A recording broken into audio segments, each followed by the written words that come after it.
Un estudiante del seminario que estaba visitando nuestra iglesia se me acercó una vez terminada la reunión y me dijo: «Quiero que sepa que usted predica de la manera contraria a lo que mi profesor nos indica que hagamos». Desde luego que no entendí qué era lo que este joven me quería decir. Pensé que se estaba refiriendo a algún bosquejo débil de mi parte. O quizás él me quería decir que usé muy pocas ilustraciones o demasiadas. Quizás él pensó que usé humor, cuando a muchos se les enseña que eso no debe hacerse desde un púlpito. Así que le pregunté entonces: ¿qué te está enseñando tu profesor que debes predicar y que yo obviamente no hice esta mañana? Él respondió así: mi profesor nos ha estado diciendo con vehemencia durante todo el semestre que uno no debe usar términos teológicos desde el púlpito, que la gente no está interesada en el lenguaje teológico, que es aburrido y uno tiene que ser más relevante. Luego me dijo: y quiero agradecerle esta mañana por demostrar que la gente puede comprender verdades teológicas y están interesados en aprender en cuanto a términos teológicos como la justificación y la santificación. Sabe que me dejó más tranquilo al ver que está de mi lado. Luego nos quedamos conversando por un rato y lo animé a que olvidara algunas clases, en especial esta. Recuerdo también uno de mis profesores que correctamente me desafió con la verdad que nosotros, como hijos de Dios, no nos podemos comportar conforme a lo que no creemos. Él dijo que el comportamiento bíblico es el resultado directo del creer bíblicamente. Él siempre decía que la mayoría de los creyentes no se comportan correctamente porque no piensan correctamente. Creo que él estaba enseñando la verdad, ya que ese era el patrón de la iglesia primitiva, en la que los hermanos estaban continuamente entregándose a las enseñanzas de los apóstoles. Como dice Hechos capítulo 2, 42. También es un patrón de uno de los autores más increíbles de la Biblia, el apóstol Pablo. Las cartas de Pablo generalmente comienzan diciéndonos que debemos creer antes de decirnos cómo nos debemos comportar. Nos dicen cómo pensar antes de cómo vivir.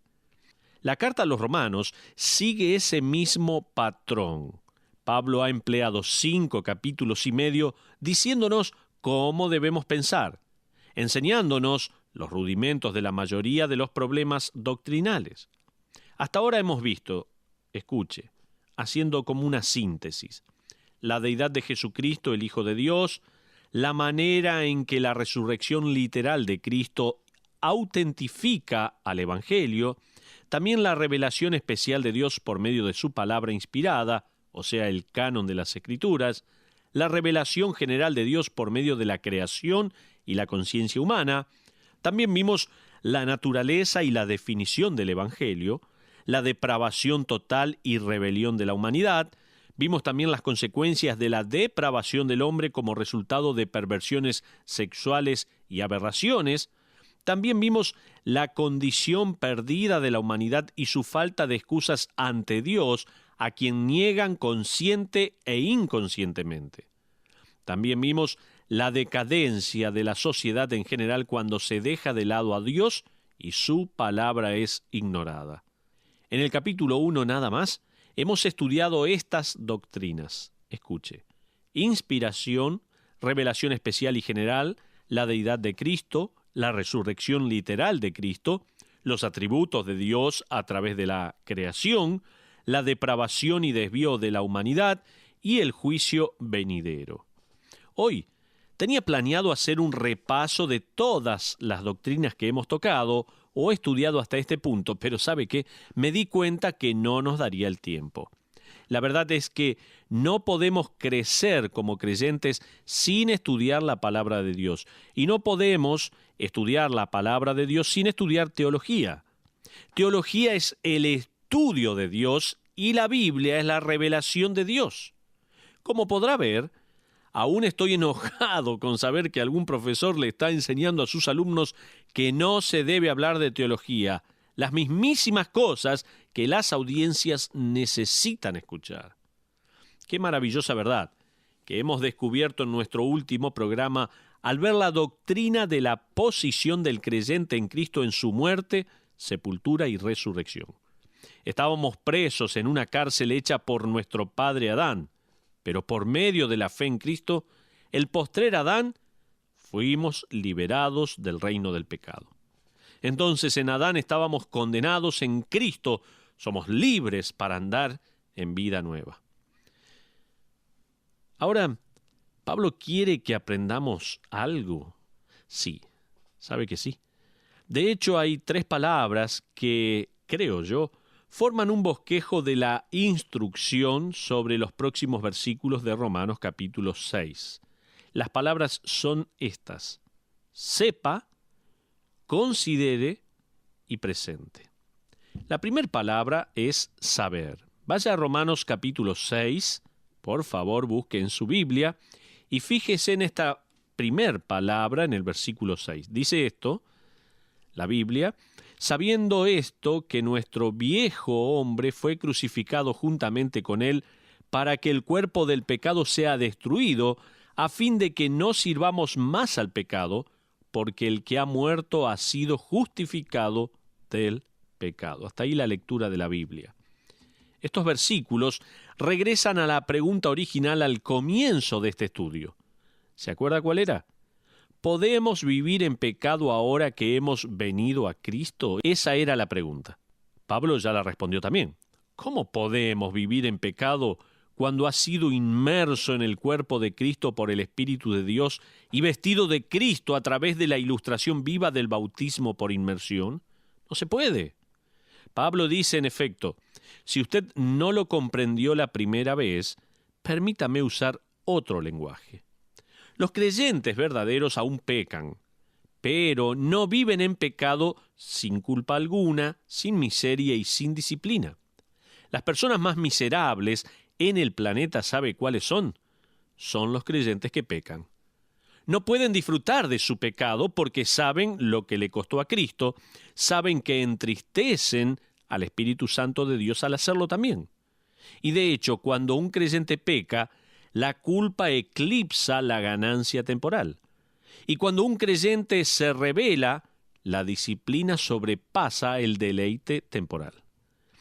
Ahora, ¿y qué de la persona que dice ser creyente, pero vive una vida en pecado y está absolutamente cómodo violando la ley de Dios? Tal vez usted se pregunta eso. ¿Sabe? Creo yo que esa persona no es salva. Juan dio la siguiente respuesta en 1 de Juan capítulo 2, versículo 19. Salieron de nosotros, pero no eran de nosotros, porque si hubiesen sido de nosotros, habrían permanecido con nosotros, pero salieron para que se manifestase que no todos son de nosotros. Subraye las 3 veces ahora que el apóstol Pablo usa la palabra saber en la primer parte de Romanos capítulo 6. Él la usa en el versículo 3, ¿o no sabéis qué? Dice allí. Versículo 6, sabiendo esto, que nuestro viejo hombre fue crucificado juntamente con él. Y en el versículo 9, sabiendo otra vez que Cristo, habiendo resucitado de los muertos, ya no muere. Pablo dice, quiero que sepan ciertas cosas. Pensar correctamente va a resultar en un vivir correcto. Ahora, Pablo quiere que sepamos, tal como escribe en el versículo 6, que nuestro viejo hombre fue crucificado juntamente con él para que el cuerpo del pecado sea destruido. Algunos creen que esto se refiere a la antigua naturaleza, nuestra naturaleza pecaminosa. Yo creo que se refiere simplemente a lo que Pablo ya ha estado mencionando, que estuvimos en Cristo en la cruz. Ese viejo yo se refiere entonces a nuestra vieja vida. Alva J. McClain escribe lo siguiente: el viejo hombre significa el viejo yo, lo que éramos en Adán. Ese viejo hombre fue crucificado en la cruz y la obra está terminada en la mente de Dios. La gente habla de crucificar al viejo hombre. Pablo dice que el viejo hombre ha sido crucificado, Cristo logró la victoria. Hasta ahí lo que dice este escritor. Si Pablo está pensando en la vieja naturaleza o la naturaleza pecaminosa, que no se radica en la vida del creyente, tal como lo va a ilustrar en el capítulo 7, probablemente se está refiriendo a la naturaleza de pecado en el versículo 6, donde escribe para que el cuerpo del pecado sea destruido. Ahora, alguien puede decir, ¿ve? Un creyente vive una vida perfecta. Si realmente ha nacido de nuevo, nunca más va a pecar. Pablo dice que el cuerpo de pecado es destruido. El verbo griego traducido significa literalmente dejado sin poder o ser innecesario. También lo podemos traducir como en bancarrota. Esta es la misma palabra que Pablo usa en 1 Corintios capítulo 13, versículo 8, cuando dice que el don de la profecía será dejado en bancarrota, inoperante, innecesario. Pablo no quiere decir que toda la profecía será erradicada o destruida, sino que simplemente el don de profecía quedará sin efecto una vez que la palabra de Dios esté completa. En otras palabras, no tenemos que escuchar hoy palabras de un profeta porque tenemos la revelación completa de Dios en nuestras manos.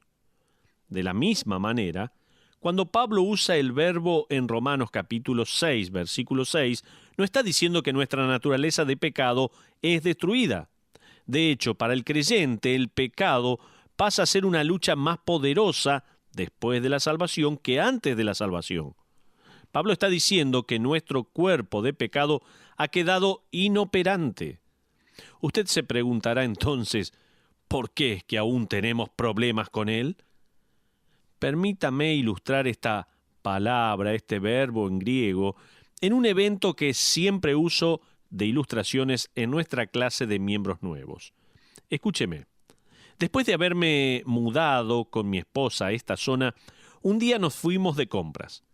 Estábamos en una avenida en la que hay un gran centro de compras y una loma bastante empinada. Mi esposa me había dicho varias veces que necesitábamos parar y cargar combustible. Yo le respondí, no, todavía tenemos, no nos vamos a quedar sin combustible. Bueno, cuando estábamos de regreso después de haber subido esa colina, ni bien íbamos descendiendo, adivine qué pasó. Sí, nos quedamos sin combustible y mi esposa me miró. Yo puse el auto en punto muerto y no pronuncié ni una sola palabra. Comenzamos a bajar la loma y el auto tomó bastante envión.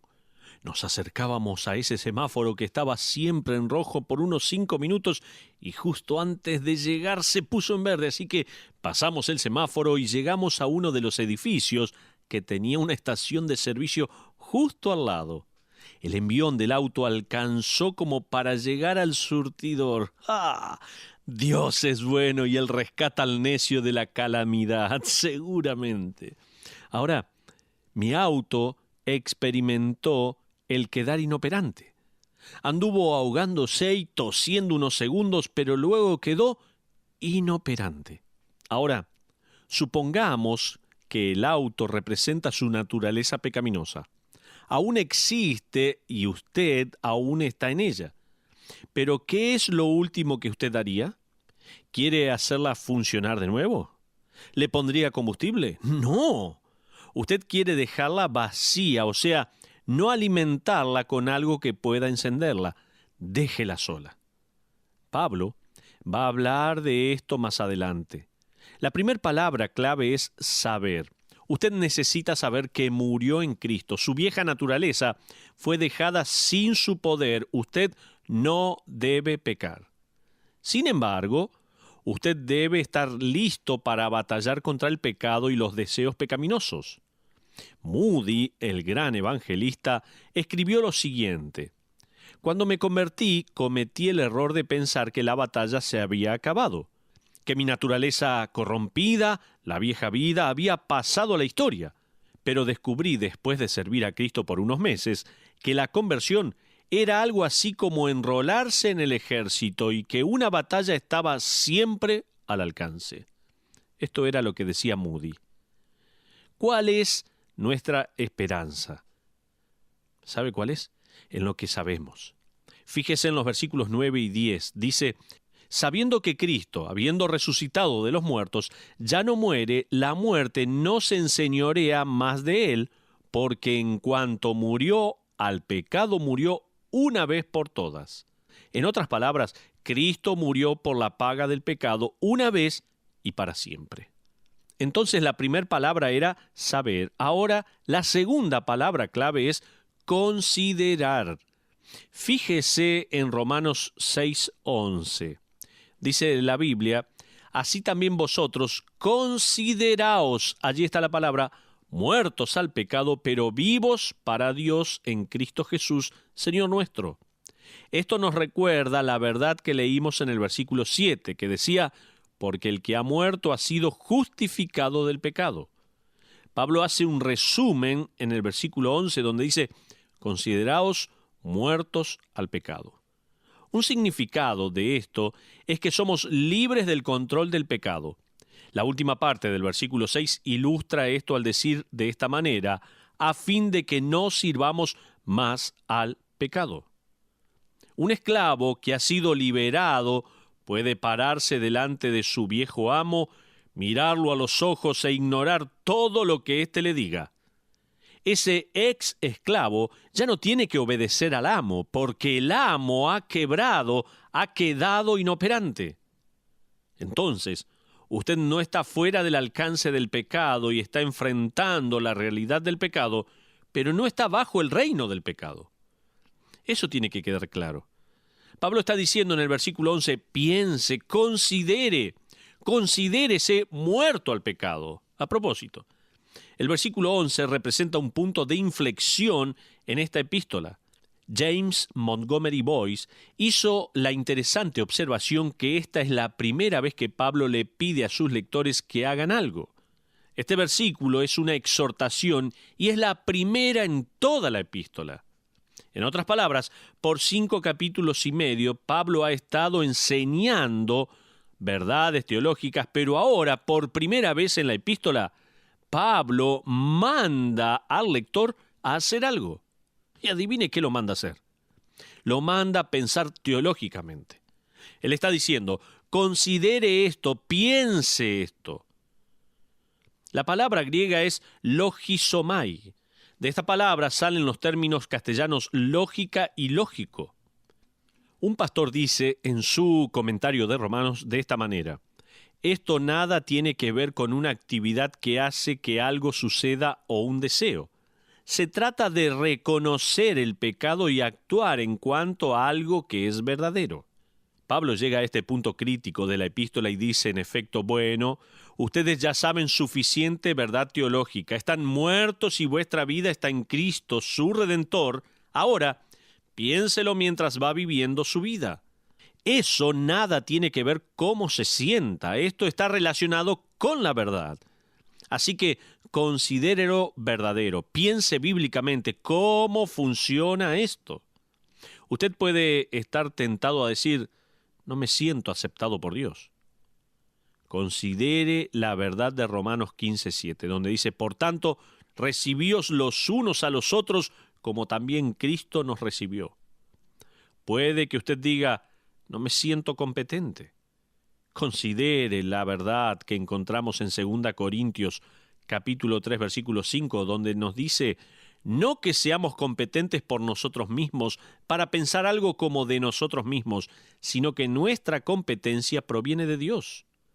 Puede que se sienta solo también. Considere la verdad de Romanos capítulo 8, versículos 38 y 39, donde dice, por lo cual estoy seguro de que ni la muerte ni la vida, ni ángeles, ni principados, ni potestades, ni lo presente, ni lo porvenir, ni lo alto, ni lo profundo, ni ninguna otra cosa creada nos podrá separar del amor de Dios que es en Cristo Jesús, Señor nuestro. Piense teológicamente y considere la verdad de Hebreos capítulo 13, versículo 5b, porque Él dijo, no te desampararé ni te dejaré. Pueda que no se sienta amado, tal vez usted. Puede ser eso también. Considere la verdad de la palabra de Dios en Efesios 5, versículos 1 y 2, donde dice: «Sed pues imitadores de Dios como hijos amados, y andad en amor como también Cristo nos amó y se entregó a sí mismo por nosotros, ofrenda y sacrificio a Dios en olor fragante». También considere la verdad de Romanos 8, versículos 32 al 35, donde dice: «El que no escatimó ni a su propio Hijo, sino que lo entregó por todos nosotros, ¿cómo no nos dará también con él todas las cosas?